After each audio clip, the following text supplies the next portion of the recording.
Welcome to session 3 of our series on the United States elections. I am Mark Rozelle, Dean of the Schar School of Policy and Government at George Mason University in Virginia, United States. This session will examine the Democratic side of the 2020 presidential election.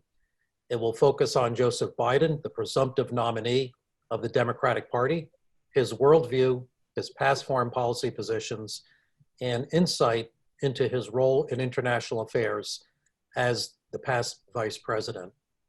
It will also consider debates within the Democratic Party about US priorities and the US role in the world, and will examine how pressures from the progressive wing of the party, represented by former presidential candidates Bernie Sanders and Elizabeth Warren, for example, could affect the party's positions on international issues and Biden's likely approach should he become the 46th president of the United States.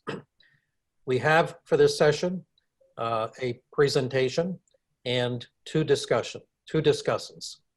The presentation is by Professor Ellen Leibson. She is the director of the Masters in International Security degree program and the Center for Security Policy Studies at the Schar School of Policy and Government, George Mason University. She joined the university after a 25-year career in government and as president and CEO of the Stimson Center in Washington, D.C. She serves on a number of academic and other non-governmental boards related to international security and diplomacy. Her last post in the government was vice chair of the National Intelligence Council. Professor Leibson also served on the State Department's policy planning staff, the National Security Council staff, and the Congressional Research Service. A member of the Council on Foreign Relations, she serves on the advisory councils of the Chicago Council on Global Affairs and also Georgetown University's Institute for the Study of Diplomacy. She served on the board of the Asia Foundation, the Council of International Institute of Strategic Studies.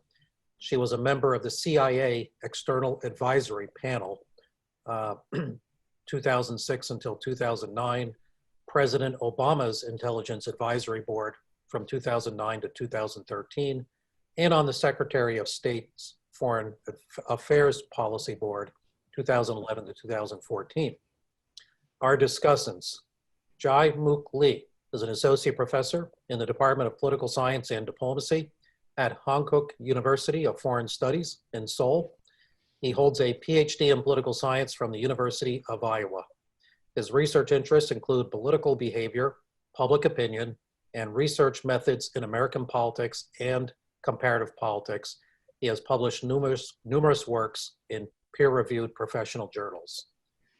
Ko-Yeon Chung is assistant professor in the Department of Political Science at Kangwon National University. She has served as a member of the Policy Advisory Committee of the Ministry of Unification, Ministry of Foreign Affairs, Korea Institute of Nuclear Non-Proliferation and Control, as well as the National Unification Advisory Council. Her research focuses on American foreign policy and Indo-Pacific security issues. She received her PhD in political science from the University of California, Los Angeles in 2011. So we will begin with the presentation by Professor Leibson. I will serve as the moderator, and we will have short presentations, questions from the discussants after her presentation. Professor Leibson, please. Thank you, Dean Rozelle. Delight to be with you all, and I think it's such an important conversation. I know Dean Rozelle had hoped to bring a delegation of Americanists to Jeju and to meet with you all in person, but I hope this will be some kind of a substitute for that important discussion. Obviously, these upcoming elections in the United States have taken on even greater meaning given the domestic unrest and the number of crises that simultaneously face the American government right now. So Joe Biden stands in a sort of, while he shares some of the same profile as President Trump in terms of age and perhaps controversies, he is in so many ways very different than President Trump. And so voters will face quite a stark choice, I think, between two very different candidates. So if I could just very quickly hit my my top line points, and then I'll go into more detail on each of them. So my first point is that he brings literally his entire adult professional career as a public servant has had a deep foreign policy dimension to it. I think he has long been characterized as a liberal internationalist, a very standard believer in American leadership, in global institutions that have a strong American component to them. He's been an advocate for human rights, and he cares deeply about non-proliferation. So that has been his profile traditionally. If he were elected, as he already states, that he would work to reinvigorate alliances with Korea and Japan in particular. And I think he will have to navigate a more nuanced position towards China, given that the baseline of how the United States looks at China has shifted since he was last in public office. But I think that label of liberal internationalist is a little bit misleading. I think that Biden has become, over the years, somewhat more cautious. And I think if he is elected president, he will be obliged to be more focused on domestic issues, given the crisis conditions in the United States right now. If we look at his campaign literature, it's almost entirely about domestic issues. I also think if we draw on his experience as vice president, we would need to be very careful to make the distinction that while President Obama enjoyed the debates between the liberal interventionists and the more realist camps within the Democratic Party, my own personal judgment is that Biden will tilt more towards the realist camp rather than the strong interventionist camp that was represented by Samantha Powers and others.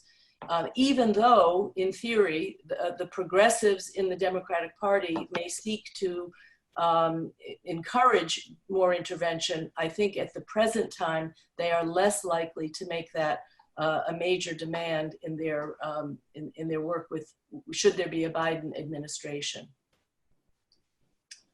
So let's just step back a little bit, and what have been the inputs to Biden's worldview? How has Biden been formed as a statesman, really an American statesman on international issues? He came of age in the early 70s, so before the Vietnam War ended. It was the height of the Cold War, the belief in arms control, but he also witnessed the transition, the very, you could say, exciting transition to the post-Cold War era and the period of American unilateralism. But I would say if we look at his experience from the 90s on, we could say that he's become a little more sober and cautious in his approach to what role the United States should play.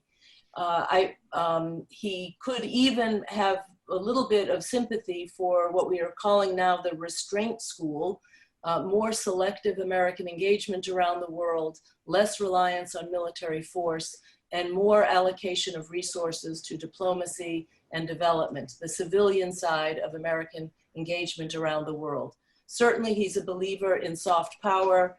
Certainly, still a strong advocate for human rights and democracy promotion, but tempered by caution and realism. For example, throughout the Iraq and Afghanistan experiences, he made it clear that he no longer supports what we call nation building or state building. So my judgment is that he has become somewhat less ambitious or more restrained in what he thinks are appropriate and effective applications of American power and engagement in the world. After the Balkans experience and the breakup of Yugoslavia into different ethnic states, he applied that logic to Iraq and advocated, for example, the breakup of Iraq into 3 parts or into sort of federalism for Iraq.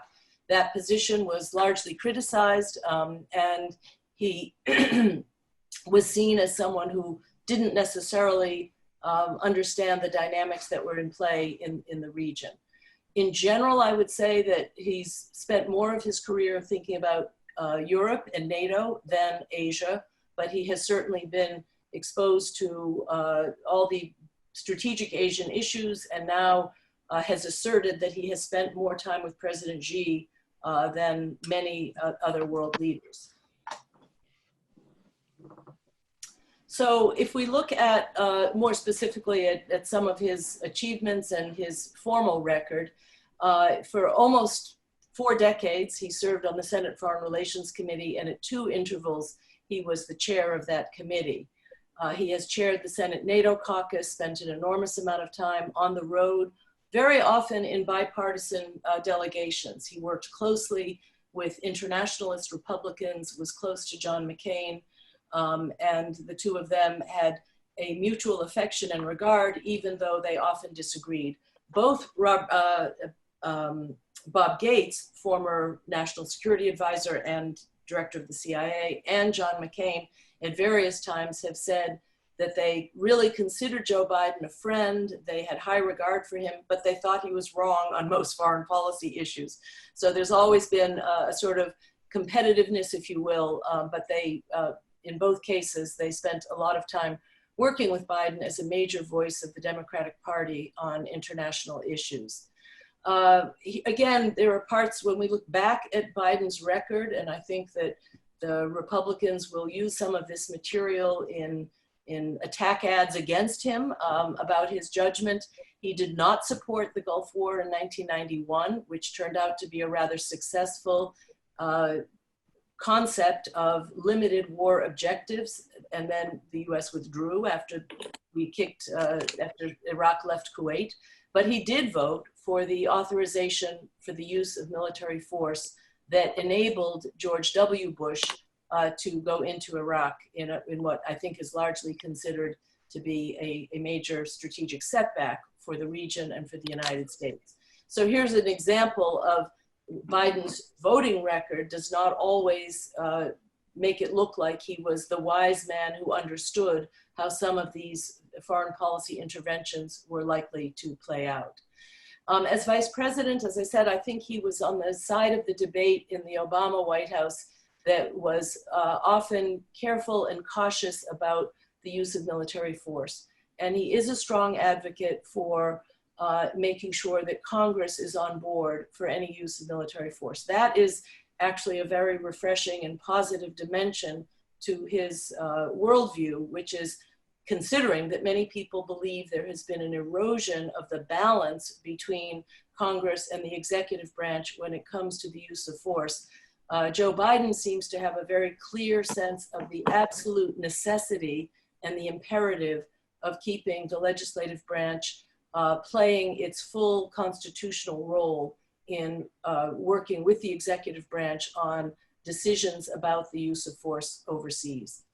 I think that one of the things that we're picking up from the advisors around Biden is that he will be very careful to not mimic Trump in turning China into the existential threat. That while the language on China has gotten tougher because the baseline has shifted of tensions between American interests and Chinese interests, to the best of my understanding, his campaign is working very hard to make sure that he has a more nuanced position on China, although they fear that that will be very hard to sell to the American public in a campaign where very simple slogans are shouted in rallies, and there's not a lot of room for a more sophisticated or complicated explanation of his position on China.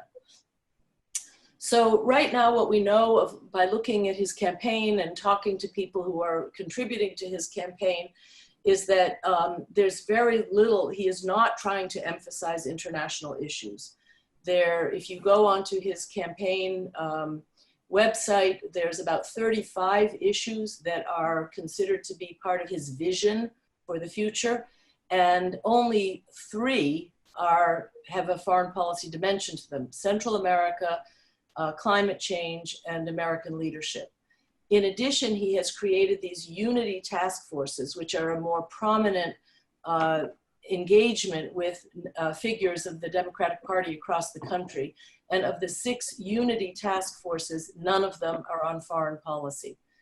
Yet there are hundreds of people involved in his campaign, working groups on foreign policy, including dozens, if not hundreds, of former staffers and outside experts who are very eager to contribute to his campaign, perhaps in the hopes that they might get jobs in a Biden administration.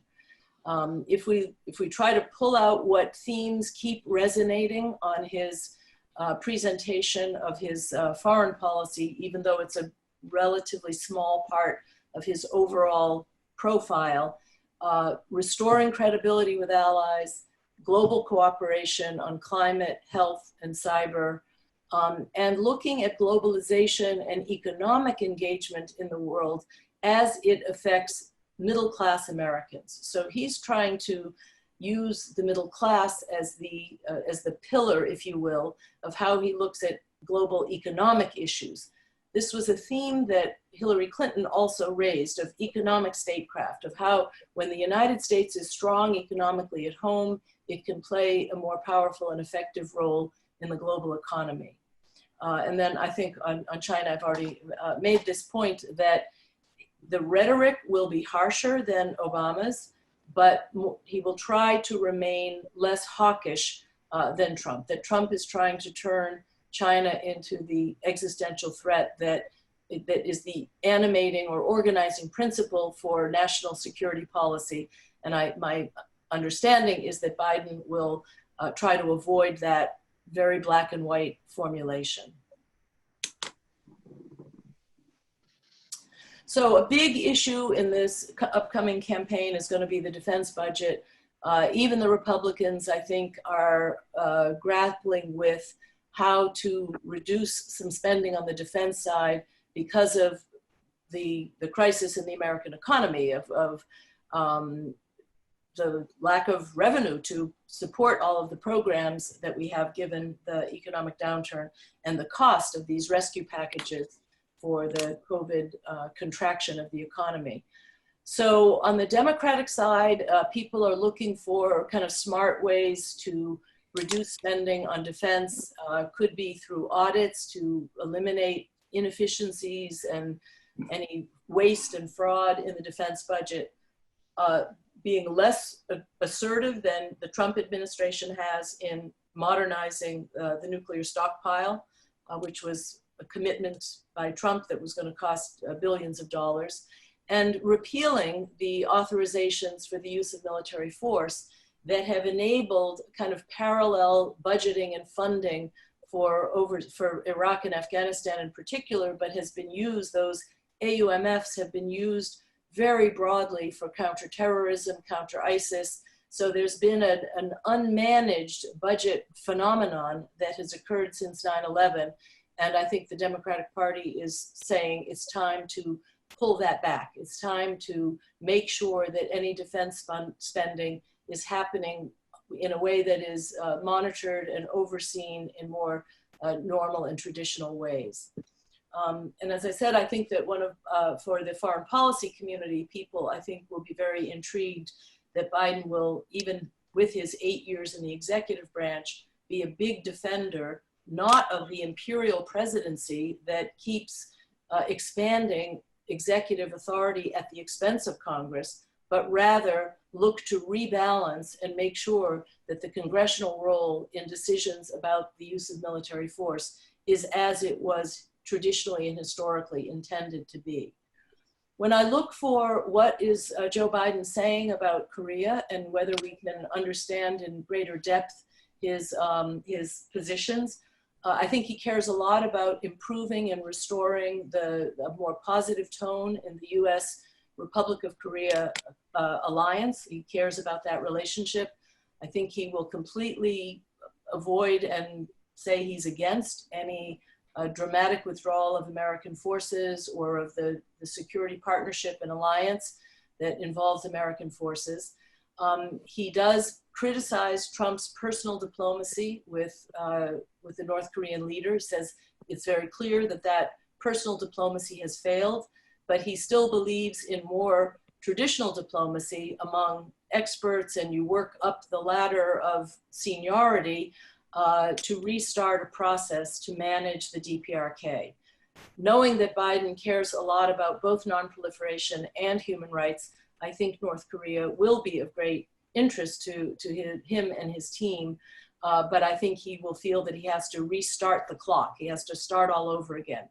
Now, when he was in the Obama administration, many people criticized the concept of strategic patience, that we have to wait until the North Koreans are ready. So I do think there will be a period where a Biden administration will have to rethink and reformulate a strategy for the Korean Peninsula, given the lack of action during the Obama years, and then this dramatic but unsuccessful efforts by the Trump administration. So I think that Korea, the Korean Peninsula, North-South Korean relations will be a topic for some new thinking if they become the next administration. And the campaign rhetoric already asserts that Biden feels very strongly that the United States has to reestablish its credibility as a Pacific power and to deepen its ties to Asian allies and partners. I think he thinks that's the smarter strategy to deal with China rather than a more volatile or aggressive sense of inevitable confrontation. I think he still believes that a balance of power between China and a coalition of like-minded countries is a smarter strategy to manage China's rise than a more belligerent or a hostile approach to China. So the Dean mentioned the challenge from the progressive wing of the Democratic Party. I believe that Senator Biden, Vice President Biden, understands the numbers. The numbers say that he really does need particularly young people who were excited by the candidacies of Bernie Sanders and Elizabeth Warren. For him to prevail in November, he really needs those people to believe that he can represent at least partly their interests, and that, of course, the basic appeal will be to defeat President Trump, but he also needs to demonstrate that the Democratic Party is listening to these people who actually represented important constituencies in the Democratic Party. I believe that the most important way to address the progressives' agenda is on a domestic suite of issues, to determine whether we need additional economic rescue packages for the COVID unemployed, to keep pushing for universal health care, green jobs, the Green New Deal, and almost certainly taxes on the rich. So I think there's a lot of things that Biden can pledge to do that will at least partly satisfy the supporters of Bernie Sanders and Elizabeth Warren. But there is still a worry that the people who are most enthusiastic about those very different kinds of candidates may just stay home, that they may not be enthusiastic enough about Joe Biden to vote for him. But I think he really does need to demonstrate that they are also very legitimate constituencies of the Democratic electorate, and their interests have to be addressed. I do think that reducing defense spending, but keeping foreign aid numbers, flexible and high, will be a source of some debate, but really a debate among the foreign policy cohort, not necessarily among the party as a whole. I don't necessarily anticipate that this will be very contentious. I do think that Democrats in general still believe in America's role in the world, and after all, foreign aid is not that expensive. If you understand the numbers, you understand that it's really a smaller percentage than many people believe of our gross spending. But these are hard times financially, and if people are looking to cut, Biden may have to make some choices and decide to allocate foreign aid to a smaller set of countries. That's a trend that has been going on for some time, but it certainly may happen during a Biden presidency, that foreign aid will get even more specialized or selective. But on the upside, I think that Joe Biden has deep interest in climate as a global issue, as a responsibility of the big countries for the global commons. And I do think that he really does envision a much more important and significant role for the United States in helping manage climate change issues, both as a domestic issue and as a global issue. This may be of great interest to the progressives. I think the progressives are primarily interested in a green economy at home, but there may be room for their support for climate change as a global source of America, as a global driver of American leadership internationally. So if we can imagine, let's fast forward to the possible inauguration of a Biden administration. I think that he will enjoy the foreign policy part of his job. I can imagine him truly relishing all the phone calls with world leaders, and he really does know dozens of them. He knew them when they were members of parliaments and rose up to be foreign ministers and prime ministers. So he really does have a huge network of people who are politically active all around the world. And I think he will enjoy that. On the other hand, there will be enormous pressure for him to focus on our domestic crises. Around the world, my understanding is that, and maybe this will change over time, but that Europe and Asia, on balance, both elites and publics in Europe and Asia would be very happy with a Biden presidency. The reading in the Middle East is quite different. The reading in these countries that we've had such volatile and controversial relationships is that they strongly prefer Trump, and they have learned that to not trust Democratic presidents, that they think Democratic presidents talk too much about democracy and too much about, political change. And so in the Middle East, even among the closest friends of the United States, there would be a preference for Trump's reelection. But again, I do anticipate that he's going to be very careful to spend time at home, to be reaching out to hurt communities in the United States, to try to work on the catastrophic consequences of COVID-19, on the economic contraction, and now, yet again, working on race relations. I think race relations, on balance, is an issue that Biden has a more positive than negative track record. He was, of course, as a member of the Judiciary Committee, associated with some of the anti-crime crackdowns of the 80s and 90s that may come back to haunt him. But in general, I think he is will not be a divisive leader when it comes to trying to heal some of the racial wounds in our country. And let's remember that prior to this killing in Minneapolis, the race question that we were worried about was targeting Asian Americans because of COVID-19. So it's not only an African American issue, it's also discrimination against Asians because of the fact that the virus began in China. So let me end with just a few comments about what many people observe about Biden. Biden had once run for president in 1988. He ran again in 2008. You could argue that his timing has never been perfect and that this is not the optimum time for him to be running for president. He does appear older, it's not exactly his biological age that matters, but it's how his body and his physical stamina and his mental acuity have handled the passage of time.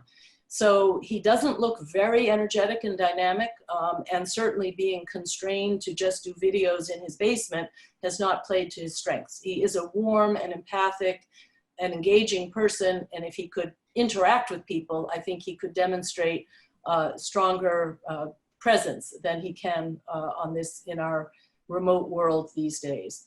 I think that because he has such a long track record, the campaign, the political operatives on the Republican side, I'm sure, are planning all kinds of videos exposing what they will see as mistakes that he made in the past. And, the way John Kerry was swift-boated about his service in Vietnam, we should brace ourselves for a lot of distortions about Senator Biden and Vice President Biden's past. People genuinely worry that young people are not attracted to Biden, that the voter enthusiasm will be low, in part because he's not demonstrating a very charismatic presence so far. We hope that Democratic Party certainly hopes that that will change over time, when, particularly if by the fall he can be interacting in public. But I think from my experience of interacting with him firsthand and secondhand, one of the worries is that his long experience makes him overconfident that he knows it all, and he will literally say to briefers, "Oh, you know, don't worry, I know that issue. He doesn't even listen to his briefers anymore because he believes that his experience, his cumulative experience, makes him the greater expert on almost any issue." We saw it a little bit in the early Democratic debates, where you could tell that he was a little impatient, that he had to answer questions. You know, been there, done that. I've already worked those issues. You all are amateurs compared to me. And that worry that he won't be listening and that he won't be receptive to new ways of thinking about foreign policy challenges is a problem, but it's a problem that I'm sure the Democratic Party activists would be very happy to have if he wins the election in November. So let me stop there. Thank you. Very good. Thank you, Professor Leibson, for that very broad and thorough overview. So we're now going to turn to the discussants for their responses. And I will just take this in the order that I have it on the program, beginning with Professor Jae-Mook Lee. Professor. Thank you. Thank you, Professor Rosell. And thank you for the great presentation. I believe that I can understand the candidate Biden's foreign policy from reading 9-page document and your wonderful presentation. And I do not have much different ideas about what you just talked about, but as a person who studies and cares more about the domestic politics rather than the international relations, I will speak briefly and then reserve more time to Dr. Jung, who has more expertise about the international relations. And I believe that foreign policy, as a scholar who studies the domestic politics, may not be an important thing for the American ordinary citizens in choosing the US president. Nobody doubts that Biden has expertise and experience in foreign affairs, and it will be the great asset for the US president to be elected and serve as a president. But at the same time, his wonderful career and impressive career could be a major stumbling block. Because for ordinary Americans who demand a policy shift to a more limited role in the United States, in the international community, and especially for progressive Democrats who want to cut their defense budget, Biden could be a figure of the past. Furthermore, the new US president role in the international community will be limited by mid to long-term economic recession and a rise in diverse domestic demand if the pandemic of COVID-19 continues for the time being. Professor Rapson said that the proportion of foreign policy, the Biden campaign has been insignificant, and I believe that the domestic and international constraint will be one reason why the weight of foreign policy is not significant in Biden's campaign. In fact, even if we look at the Biden's interview with the newspapers or TV news regarding the foreign policy, he only talks ambiguously about difficult questions such as reducing the military budget or resolving the North Korean nuclear issue, and only has a relatively clear voice on humanitarian intervention or climate change issue. If Biden is elected president, he will certainly want to restore the international status and honor of the Trump has somewhat ruined. In other words, in foreign policy, Biden will first try to restore the normal relationship between the United States and the international community. However, that does not mean that the extent and the level of US intervention will be the same as before the Trump administration. My personal concern with the Biden's presidency is how he can show and change and development beyond the old prediction that he will be just a second Obama administration, especially in terms of the foreign policy. As we know, Biden is often described as a restorationist, pursuing a return to the Obama era. In this regard, it is interesting to note that in February, Jake Sullivan and Jennifer Harris together wrote in the Foreign Policy Journal, demanded the establishment of a new international economic philosophy beyond neoliberalism. Criticism of the neoliberal economic philosophy is being raised in various places in the midst of the infinite competition with China and the rapidly changing global economic order. China's capitalist authoritarianism, in which President Xi is in power for a long time, is a significant threat to the future of the United States. In addition, authoritarianism is spreading like a trend in parts of Europe, including Hungary and Turkey, and nationalist populism is spreading in the West. In addition, if pandemics and the consequent revival of nationalism continue, cooperation in the international community will be difficult to achieve. So after all, Biden's long career in foreign affairs and his rhetoric of normalized US diplomacy do not necessarily mean there will be no major change in the foreign policy line. As I mentioned before, recent changes in the international environment and rapidly changing order are calling for a change in the US's traditional foreign policy line over the past decades. And as for the Korea, lastly, I'm personally interested in the US-China conflict and what pressure and influence the so-called, what you call the decoupling between the US and China will work on the Korea. As you all know, if the United States is the most important ally and political partner for the Korea, China is the geographically closest, powerful, and largest trading partner. In addition, for South Korea, China's help is inevitable for a peaceful resolution of the North Korean nuclear issue. And the escalating conflict between the US and China is a very difficult task for the South Korea. Of course, as an expert in foreign affairs, Biden, I think, will be more sophisticated in dealing with China than with incumbent President Trump. However, competition and conflict between the US and China are likely to be difficult to avoid for the time being structurally. So to summarize, I have 3 questions for you. Okay. I'd like to first, how, if Biden is elected as a president, how Biden can overcome his old image or the image as a leader of the past, the first one. Okay, the second question is how Biden's foreign policy will be different from the Obama's.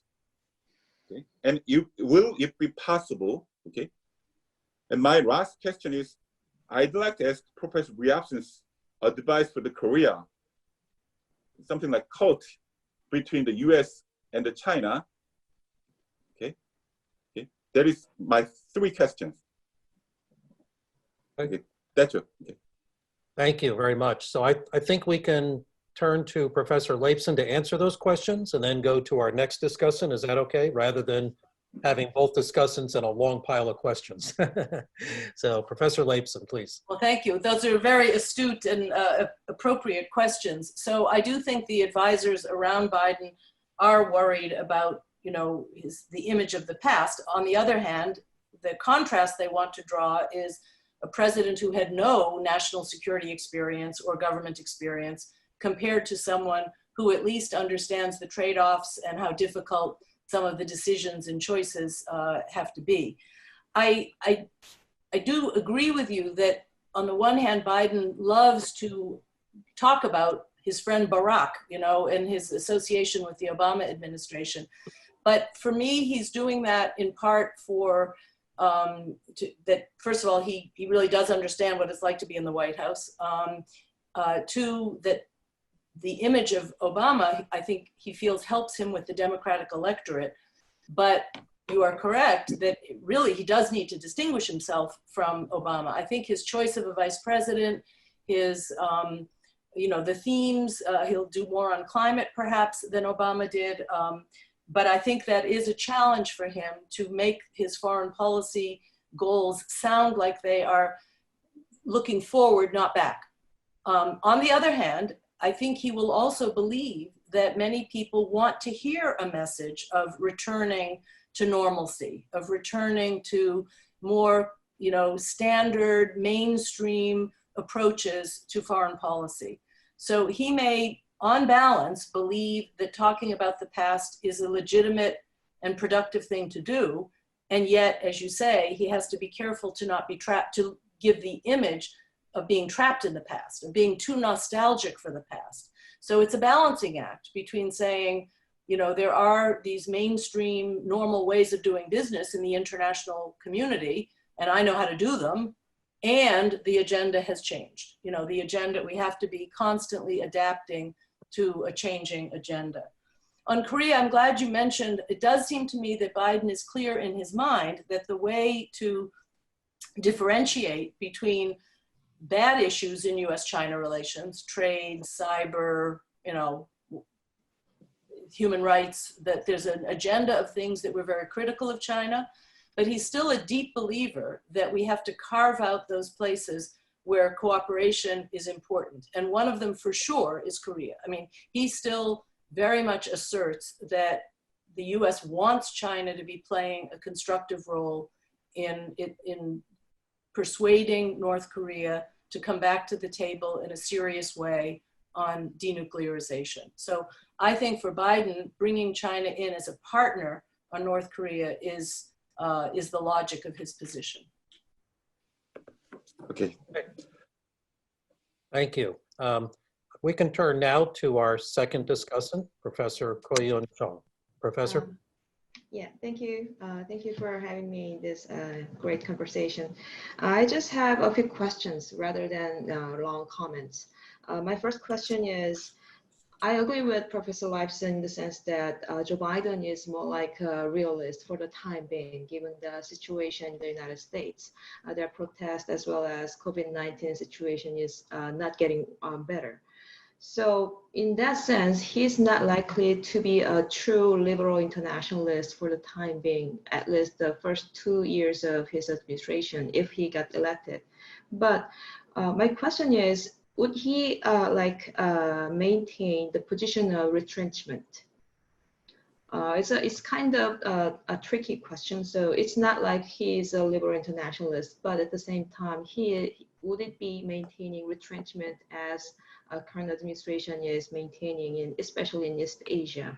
And the related question would be whether such a pressure toward the allies when it comes to role sharing as well as burden sharing will be continued toward allies in the East Asian countries.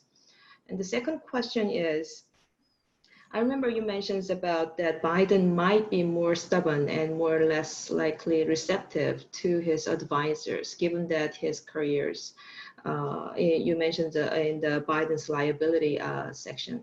Do you see any kind of disparity between Biden and his transition teams? Because his transition team is coming out from Hillary Clinton's team as well as Obama team as well. They are not that different, but they kind of have unique characteristic and they have their own agenda. And they experience different time period when U.S.-China relationship was not that bad at all. So whether do you see that there is a kind of difference between Biden and their transition team? And my third question is, you mentioned a lot about China.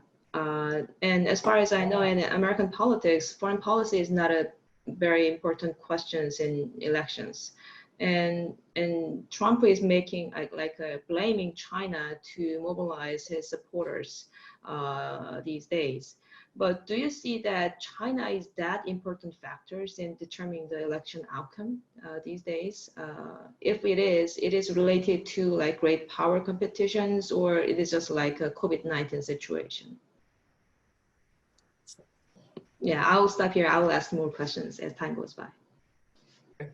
Professor Leibson, the floor is yours. Thank you. Okay, so thanks. On retrenchment, I think it's going to be a somewhat variegated set of micro decisions that will be made.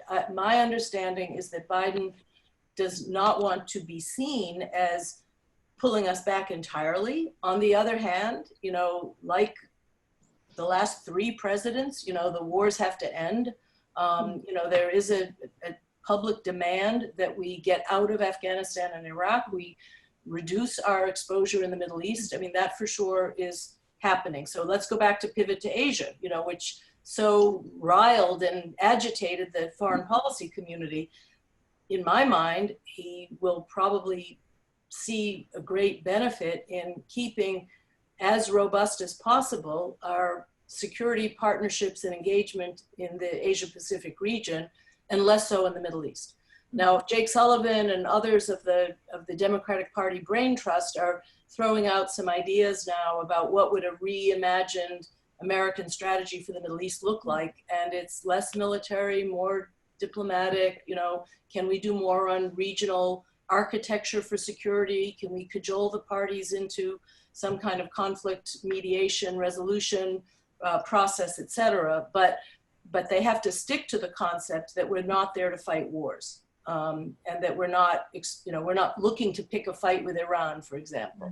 So retrenchment is you have to differentiate between different parts of the world, I think. Pressure on allies, look, this is a long story about burden sharing with NATO and with the Asian partners, but I think the way Trump did it was very brutal and brutish and black and white and judgmental, and I think the Dems will just, you know, want to be both reassuring, but also saying, here's the realities. As wealth gets distributed more evenly around the world, it's only reasonable, including things like China paying its dues at the UN. You know, China should be paying more to support multilateral institutions, and middle powers that have become wealthy countries should also. So I think it's not a Biden specific issue. It's been out there as a sort of law of physics for a while, that there has to be some redistribution of responsibility and of resource allocation. But the US is certainly going to be saying, we can't afford to pay for everything. That's just a reality. I don't think that, I think Biden will do it in a nicer way, and I think it will be less, you know, categorical than it has sounded under Trump. Now on the team, look, I do worry that the team, the Democratic Party structurally lets a lot of flowers bloom. It lets a lot of voices in, and then they get a little bit paralyzed making decisions. That, you know, one characteristic of both the Clinton and the Obama White Houses was that they were lots of smart people debating endlessly, and they didn't always, you know, come to a decision in a quick or timely way. Republicans, at least under Father Bush, Bush 41, was sort of a model of efficient decision making. And then the Democrats come and they debate and debate and debate, and there's lots of talking. But as I tried to suggest before, I think that Biden will try to avoid the bifurcation that happened in the Obama White House sometimes between the more ambitious liberal interventionists and the more traditional. I think his center of gravity is towards a more traditional role. And I don't think he would ever want to be labeled as a restrainer, as, you know, this almost libertarian view that the United States should just behave like another country. It shouldn't have exceptional leadership role in the world. That's not Biden's view. Biden's not a restrainer all the way in that sense. But I think he does believe that we have to be more selective and we have to be more careful about commitments internationally. But let's let the existing alliances work. Let them be true alliances where all the parties to the alliance make their contribution according to their means and capabilities. But, you know, your question about the team is a pertinent one in the sense that, you know, some of us in the sort of non-government foreign policy community worry that there is a desire to turn the clock back, you know, that why can't we just pick up where we left off?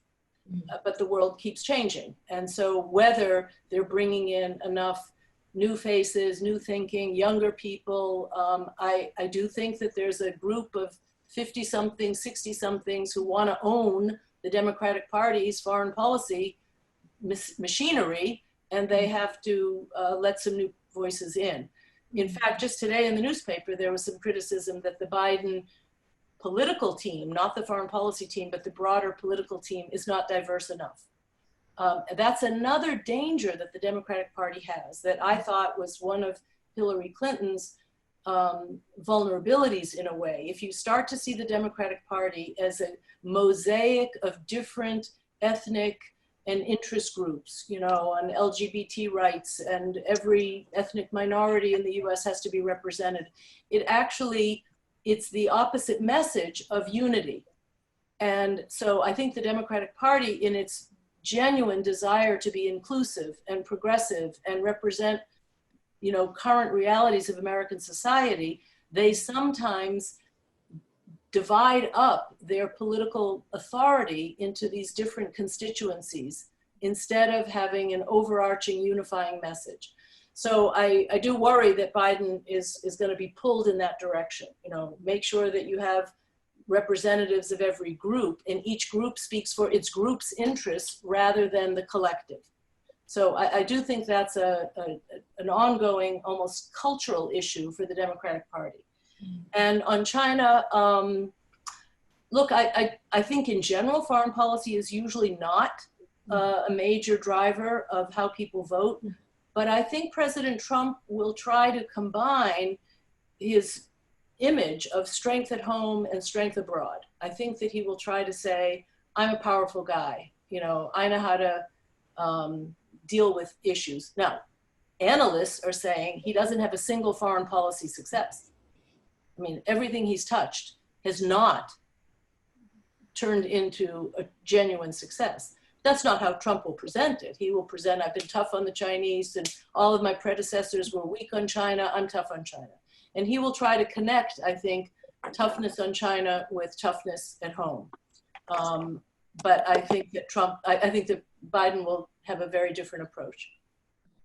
Given his very advanced age, by the way, a big issue in the United States is his vice presidential choice. So I just want to ask, is that something that international observers are taking a close look at? Because we all believe he's a one-term president should he be elected. One of the important functions to choose the vice president is electoral, right? So if I am Biden, I will choose the person who can complement what Biden lacks. So maybe some young and very feminine, right? And very active. So for me, like, we are looking at the very young female leader in the US, like the Michigan governor, or the mayor of the Atlanta, or the female competitors in the Democratic presidential race. Mm-hmm. Mm-hmm. Yeah. Do you have any idea? Yeah, very interesting. I'll turn to Professor Leipzig for an answer. I just, one observation quickly, thinking of recent presidents' choices for vice president. George W. Bush, Barack Obama. Each of them chose someone with substantial foreign policy leadership experience because each of them was perceived as severely lacking that coming into the White House. So oftentimes foreign policy actually plays a really important role in vice presidential choice, but now we have a presidential nominee who is considered to have a lot of experience in the world. So does it matter so much for his choice, or does he just need somebody who's ready on day one to be president, given his advanced age and what the actuary tables say about the likelihood of him actually living out a presidential term for the next 4 years? So I do think that some of these very impressive candidates who are mayors or even governors are in a normal world, they would get sub-cabinet jobs to climb the ladder. You know, that if they are promising future leaders of the Democratic Party, there would be a step in between what they're doing now and being vice president. So I mean, even governors, in general, governors are considered very worthy candidates because they have executive experience. You know, they're not just legislators, they are implementers and decision makers of hard policy choices. So governors are an interesting profile. Mayor, just being a mayor, you know, if we combine both the characteristic you identified, can they younger, more dynamic than Biden, but also are they credible if they had to take over in the 4-year period, or would they be credible to be the Democratic candidate 4 years from now, you know, to be the successor to Biden? So I think that unfortunately some of the candidates we're looking at are not perfect. So if we go back to the strongest women who aspired to be president, Elizabeth Warren, Amy Klobuchar, Kamala Harris, those three are true. They certainly make the test of credible to become president. Amy Klobuchar, I think, is out because of unfortunately, Minnesota, and she's not African American. Kamala Harris, some people wish Biden would hold her to become a Supreme Court justice. I mean, she'd be perfect if poor Ruth Bader Ginsburg can ever retire, and then Kamala Harris could become a Supreme Court justice.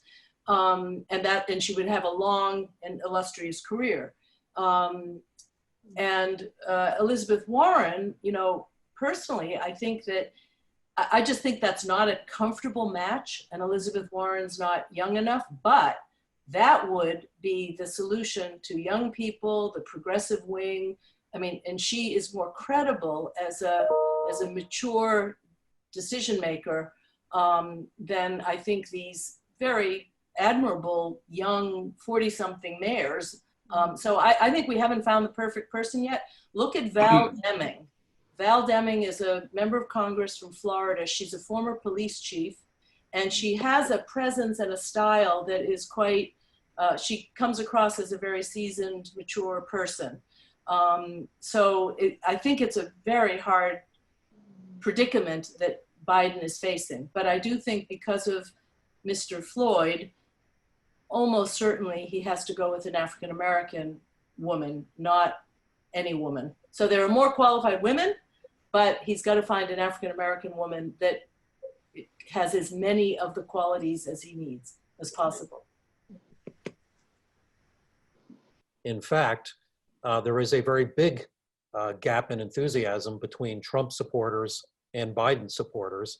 And on the question of whether you are, you know, likely to turn out the vote or definitely going to turn out the vote, there was a big drop off between Trump and professed Biden supporters, with Biden supporters being less likely to say they are definitely going to turn out to vote, and Trump supporters by very large numbers, you know, very large percentage, saying they are definitely going to turn out to vote. But in the past week, with the civil unrest and the protests in the United States, things have started to change. People have recognized, I think even many Trump supporters, that the president has handled this terribly. And most interesting to me of all, there's a story in the New York Times today that Trump is even losing support among conservative evangelicals in the United States. And once that happens, he's done. It's game over for his re-election, because that is the most solid core of his voter base, that he needs to be re-elected in the Electoral College. So, but I think with what's going on in the United States right now, there's a shift happening, and there's a lot of people who just might not mind a little bit of stability and boredom. You know, if Biden's not an exciting guy, they you know, and doesn't generate as much intensity or enthusiasm, I think many people might even be ready for a little less intensity in our country right now, given what's going on. So, again, I think the past several days we may be at a turning point finally. I'll let others jump in if they have different perspective on that.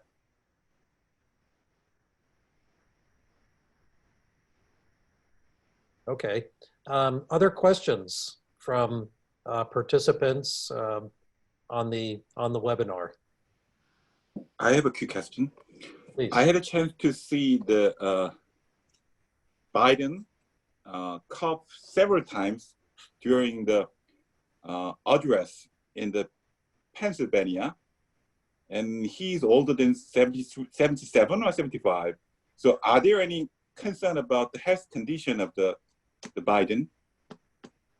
Because the US presidential competition now is the competition between the three old boys, right? Trump and the Sanders and the Biden. Yes. So are there any concern about the health condition of the Biden or other candidate? There are concerns about his health, yes, without a doubt. But, you know, that's mitigated by the fact that Donald Trump is about the same age as Joe Biden, right? I think that overcomes the age issue as a factor in the presidential campaign. Yeah, but as Professor Leifson said, it's highly likely he's going to choose, you know, somebody a generation younger than himself, more energetic, more exciting, which I think would be very important to balancing his presidential ticket.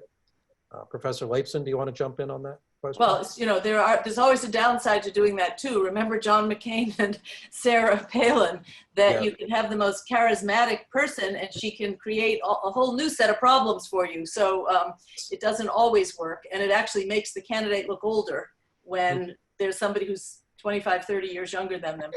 So, look, I think that Biden is on balance a very healthy guy, and he does look low affect, but part of that, I think he's also been coached a lot to not talk too much, because he usually has trouble closing, you know, he has trouble sort of ending his thoughts. He just rambles on.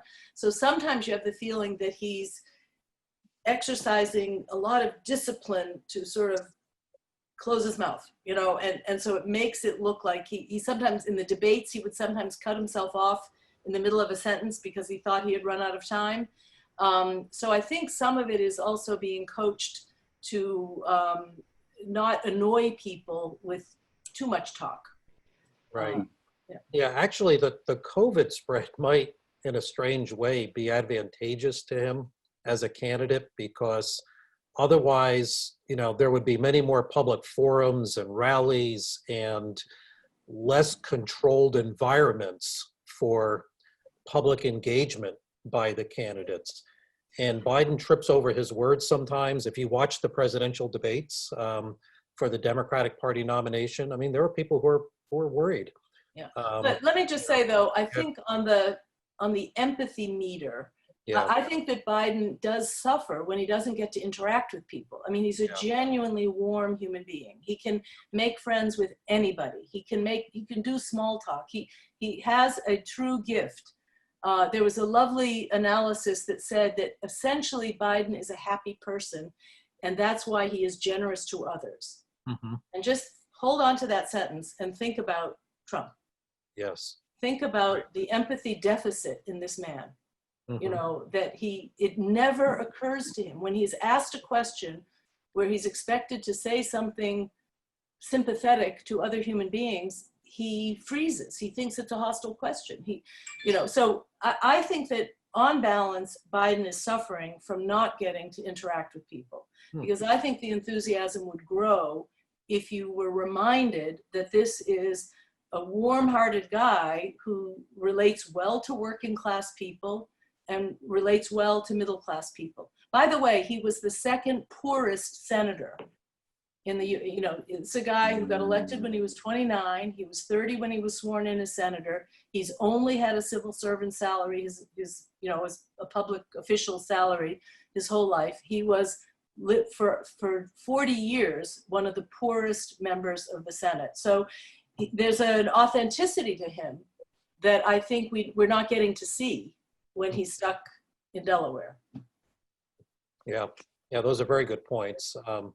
And that is really one of his great personal strengths, is, you know, his ability to connect with people in a very authentic, personal way. He doesn't come across as a sort of contrived, planned politician. He comes across as somebody who could be like your family member or best friend. You know, he's definitely got that side to him that I think draws an enormous contrast, right, with the incumbent president.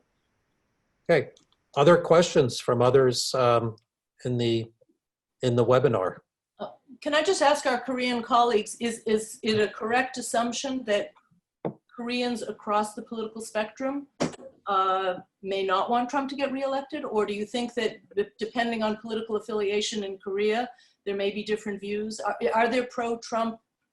I mean, I made this sort of sweeping generalization that in general, Asia would be happy if a more normal president were elected, but maybe you would have a different way of thinking about it. Most of the people around me like Biden much better than Trump. Yeah. I think Trump kind of lost what should I say? You know, people, begin to hate Trump. That's kind of the easiest way to put it. When there was a kind of defense sharing negotiations, as well as a failure to maintain negotiation with North Korea, all the foreign policy failure and defense policy failure kinds of made Korean people to kind of Biden is the more better choice for the next elections, I guess. And even if the failed diplomacy with Kim, is that a factor for you, that he didn't know what he was doing with respect to North Korea? For like a progressive or kind of more libertarian groups in South Korea, their priority is kind of inter-Korean relationships. So in that sense, kind of lack of enthusiasm to continue talk with North Korea might become a kind of liability for them. I want to say from the perspective of the United States electorate and the different factors they will take into account in voting in November. Very aware that we're talking with an international audience today, right? Foreign policy issues typically don't command center stage of United States presidential campaigns. And I think given the context of this campaign, where we have the COVID outbreak, we have unrest in cities throughout the entire country, we have unemployment numbers that are unprecedented in my lifetime, deep concern about the domestic economy and the ability of this country to rescue businesses that are failing every single day. I think even more than usual, the focus is going to be very internal, very domestic in this election cycle. And Trump is a little bit stronger on that territory than he is talking about foreign policy, where he just doesn't know. And he doesn't know what he doesn't know when it comes across. So, I think this election will focus much more intensely, even than normally is the case, on the domestic situation in the United States. And of course, always keep in mind, right, we're talking 5 months in advance of the United States election. Circumstances can change significantly. There are times when, for example, if there is a crisis or perceived crisis, there's always concern that a president running for re-election might try to manufacture a crisis. The American people tend to rally behind their president as a symbol of nationalism and unity. Maybe Trump has lost the ability to unify the country even under such a circumstance, which would be extraordinary.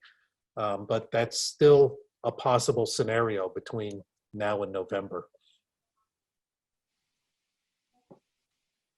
So we need a North Korean, so if the Trump campaign wants a North Korean missile coming towards the US, maybe that would shake things up, yeah.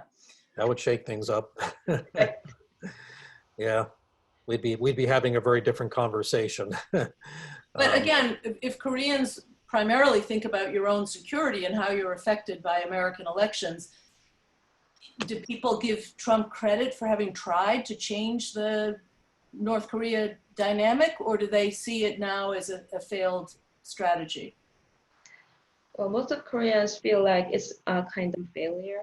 It's kind of 3 times they have met, but they have accomplished nothing, especially at the working level. They have not discussed anything to make a discussion going further. So in that sense, And South Koreans knows that this is election years, and President Trump will not consider North Korean issue during this election trail. So we know that the North Korean issue will kind of left over, kind of left aside out of campaign trail, and North Korea will develop nuclear capability even further during that period of time. But if I were Biden, I would be making a video on Trump's foreign policy failures, and North Korea would be a very prominent one. To say he didn't know what he was doing, he doesn't understand diplomacy, he doesn't understand international relations. So I wouldn't be surprised if the Biden camp uses, North Korea as an example of his incompetence.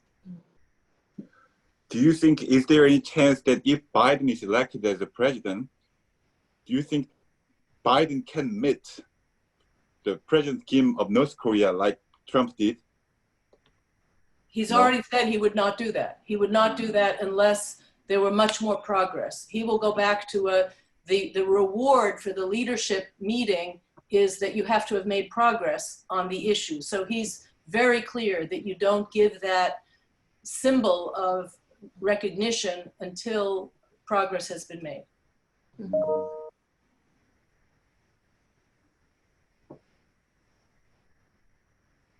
I think Mr. Trump came into office with this very naive notion that he can cut deals one-on-one with world leaders and make breakthroughs that other presidents were not able to do. Quickly found out it's not like doing a big real estate deal, that the world is a lot more complicated than a high-level business deal. So perhaps Americans are a little bit more cognizant now of the background and training of a person for the institution of the presidency, and whether someone's background suggests that person would have, enough familiarity with the key issues of the day and ability, to navigate complex issues. And that's going to be really the calling card for Joe Biden, right?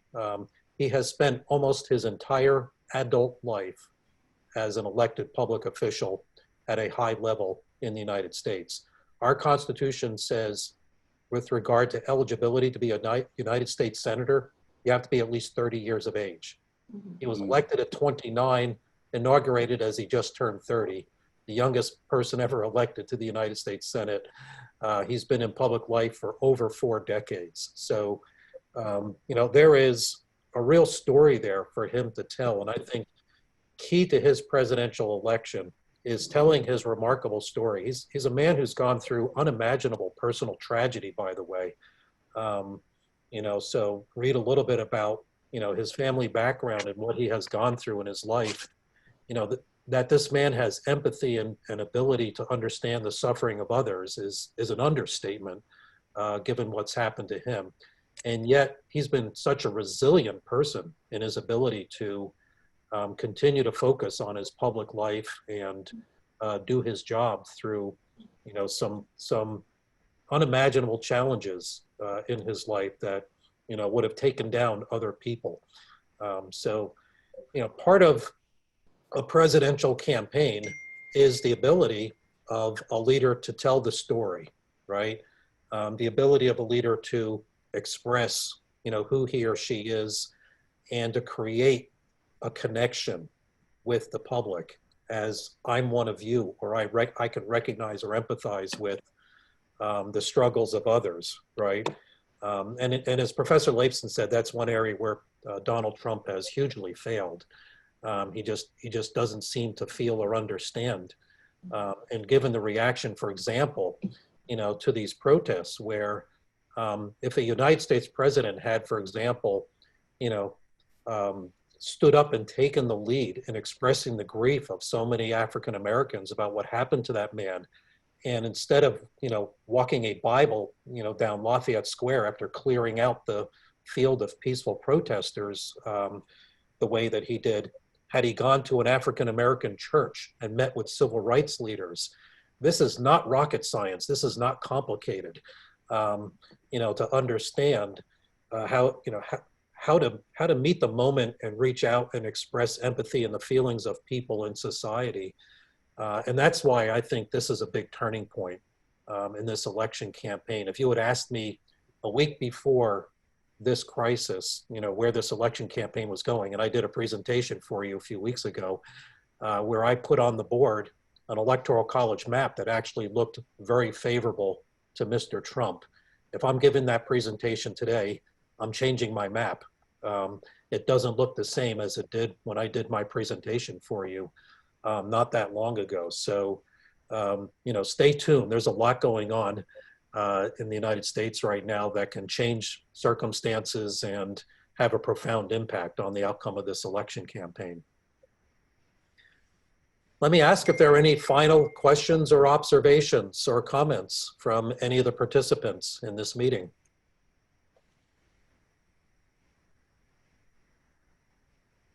Stay healthy. Yes. Okay.